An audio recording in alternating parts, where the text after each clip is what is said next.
اعوذ باللہ من الشیطان الرجیم، بسم اللہ الرحمن الرحیم، الحمدللہ رب العالمین، وصلی اللہ علی سیدنا محمد وآلہ الطیبین الطاہرین۔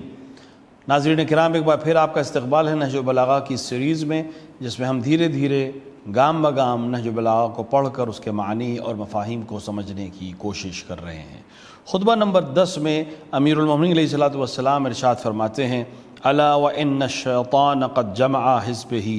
واستحلب خیلہ ورحلہ وان معی لبصیرتی وما لبست علی نفسی ولا لبس علی۔ فرما رہے ہیں کہ شیطان نے اپنے گروہ کو جمع کر لیا ہے۔ یہ اس وقت کا خطبہ ہے جب طلحہ و زبیر نے بیعت کو توڑ کر الگ ہو گئے اور بصرے کی طرف چلے گئے، اور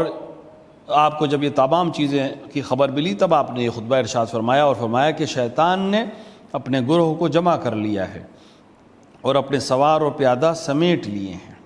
میرے ساتھ یقیناً میری بصیرت ہے، نہ میں نے خود کبھی اپنے کو دھوکہ دیا ہے اور نہ مجھے واقعی کبھی دھوکہ ہوا ہے۔ اس کے بعد آپ نے خدا کی قسم کھا کر ایک جملہ فرمایا کہ خدا کی قسم میں ان کے لیے ایک ایسا حوض چھلکاؤں گا کہ جس کا پانی میں نکالوں گا، اور اس کا اثر یہ ہوگا کہ ان کو ہمیشہ کے لیے نکلنے یا نکل کر پھر واپس آنے کا امکان نہیں ہوگا۔ یہاں پر ابن ابی الحدید نے تحریر کیا ہے کہ اس خطبے میں جو شیطان لفظ ہے اس سے مراد حقیقی شیطان یعنی ابلیس بھی ہو سکتا ہے،